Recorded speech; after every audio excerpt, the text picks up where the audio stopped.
জন্য প্রস্তুত হয়ে গেছেন। এখন মসজিদুল হারামের চিহ্ন বিচিহ্ন পাওয়া যায় না, পানির মধ্যে ঘুরতে দেখা যায় কি পাওয়া গেছে, চতুর্দিকে কিন্তু সীমানা। আল্লাহ তাআলা বলেন তুমি নির্মাণ করো।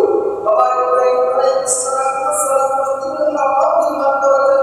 নির্মাণ করার পরে আল্লাহ তাআলা কাছে দোয়া করলেন, রব্বানা তাকাব্বাল মিন্না ইন্নাকা আনতাস সামিউল আলিম ওয়াজআলনা মুসলিমাতান লাক ওয়াজআলনি মুসলিমাইন লাক ওয়াজআলনা মুসলিমাতান লাক ওয়াজআলনি মুসলিমাইন লাক।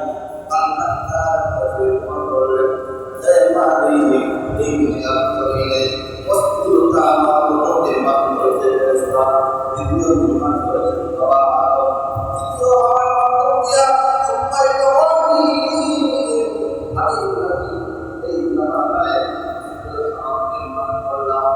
যা পর্যন্ত এই মসজিদুল হারামের আপনি আর কোনদিন বিশ্বাস না করেন, এই মসজিদুল হারামকে আপনি কবুল করে নেন।